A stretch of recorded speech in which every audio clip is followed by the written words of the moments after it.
early on this trail here with this beautiful bike, man. This Robo legs with the tag that I was going to turn it, but maybe not. Eco Mode 3 on the TST R002. Freaking sweet bike, yeah.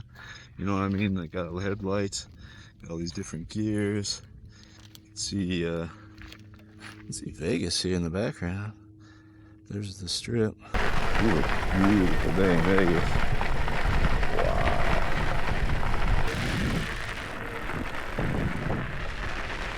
Welcome to the Zen Zone. Zen Lee here. Today I'm blending three pieces of my journey: the TST R2 electric bike, my Skydio 2 drone, recently repaired, thank you Skydio, and my new exoskeleton from Hypershell. This trinity of tech is my lab for testing the limits of what's possible, trying to evolve, trying to grow as a human being, and also riding the hype of these exoskeletons, this exoskeleton, discovering how far our spirit can flow when the mind and body and machine work as one, right? That's the idea here, the fusion of mind, spirit, body, and machine.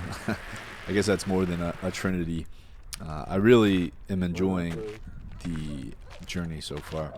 So I am here with the TST R2, a moped-style e-bike with a claimed top speed of 32 miles per hour. Even with the robo legs, pedaling as fast as I could, I don't know that I could quite get to that speed at my current skill level. Maybe if I keep training, I think this bike is definitely more comfortable around 20 miles an hour with the throttle. And then if you're able to robo power it with your powerful legs, then yeah, you could probably go 30. It's 1500 watts of peak power and a 48 volts system, 15 amp hour battery, promising around 65 miles of range. I think you could get that if you're pedaling more than you're throttling, and depending on the type of terrain you're in. I've already fixed up the seat screws and I'm working on some noise issues. Problems with the screws on the bottom, like getting them tightened down, it's a bit of an issue for me actually. I don't know what tool to use. You can see I couldn't get this all the way on. The seat kind of is not on too good. That's on me. I don't know what tool I need to fix that. And then this is a little bit noisy up front. I'm trying to work on the alignment. But the seat is amazing. The seat, these big fat tires, pretty decent grippy pedals. Yeah, those big fat tires, really nice. But that's kind of part of the fun with e-bikes. Compared to EUCs don't require as much maintenance. With bikes, you got a lot of small external parts, you know, the gears and whatnot. Everything's on the external, so it gets sand in it and it's more easily to damage, where everything on the EUC is pretty much internal. So yeah, I really prefer electric unicycles actually in regards to maintenance, because you don't have to do a whole lot more portable too. Life's never perfect. It's about how we adapt, right? And today I'm also testing out this new Hypershell exoskeleton. It's about day 3. It's a device that's supposed to amplify human motion, making me part of the e-bike's power and making me part of the e-bike's power source. I'm on day 3 of testing it, so I'm still filling out whether it's more than a gimmick. The potential is huge, but it's not quite at its final form yet. Park the bike for a bit. Looks pretty sweet. Look at that helmet there.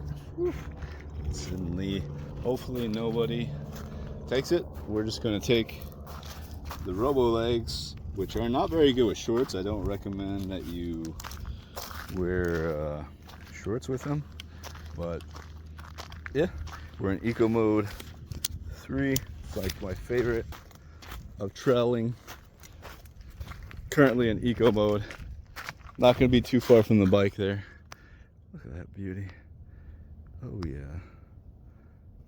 Cyber legs. Hyper mode. God, it does make you want to go up the hill effortlessly. Huh. Yo. kind of the firmware sometimes, like it will keep wanting to go after you stop. It didn't there, but sometimes it still wants to activate even when you're stopping. My goodness, it makes everything pretty effortless here. Just want to like, makes you want to like climb. Really wants to make you go up stuff. Could be a little dangerous, like getting yourself into a situation where you're not quite ready for. A little bit, felt a little firmware issue there, just like where it's not doing the right thing to help you for a moment. Oh man, I kind of wish it activated backwards too, so you can go up backwards. That's good for today. We gotta stay somewhat close to the bike.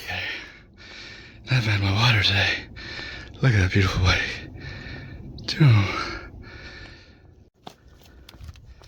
Going downhill doesn't seem to do much. Maybe it's a bit of support. Let's actually turn it off to see. Okay, just turned it off.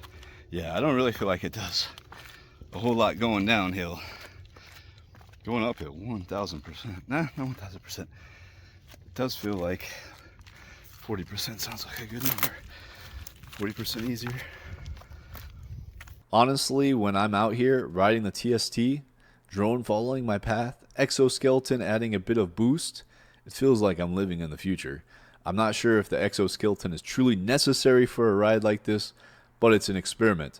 And I'm all about experiments that expand consciousness and push the boundaries. The Hypershell helps me push a little harder on hills and keeps moving when my legs want to quit. But more than that, it's a symbol. It's a symbol of where we're going as a species, blending human strength and technology in new ways.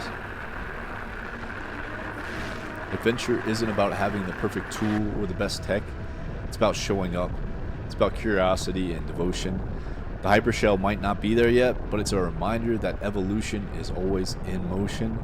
And every mile I ride is another chance to refine what works and let go of what doesn't. Kind of like the Bruce Lee system, you know, take what works, make it your own, and throw out everything unnecessary.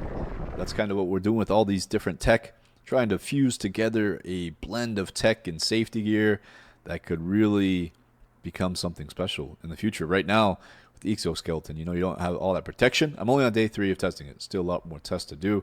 The TST, though, this bike has been pretty sweet, minus the 2 little issues, which are user issues more than anything. I haven't set up an e-bike in quite some time, and this was giving me a little bit of problems. But the TST support was really fast. They have amazing support, and I think the warranty would be very good as well if you have any issues with this bike. And with discount code ZenZone, you're going to get yourself $100 off. It's already on sale at $8.99, and you get another $100 off with discount code ZenZone. So my honest take, the TST R2 is a solid ride. Smooth, simple, and powerful enough to carry your dreams. Street legal here in Vegas. They've been cracking down on the Surons and making a lot of bikes not street legal, but this is a street legal e-bike. I'm also happy to have my Skydio 2 drone back. I think I'm on my 4th or 5th one getting it repaired. They basically send you a new drone each time they repair your drone, so that's kind of cool. It's like having a second set of eyes in the sky, showing you how free you really are and capturing moments that you couldn't quite capture with the 360 stick. That doesn't go quite up high enough to show the environment, how amazing everything is. And the Hypershell guys, if you are interested in the Hypershell, stay tuned. I have a lot of footage of this Hypershell, this exoskeleton, and we'll be posting a full review and lots more content with it. I really feel like it is the future. It needs some work, and hopefully Hypershell is up to the task to make it into something special. I hope you guys enjoyed this video, and until next time, stay in the Zen Zone.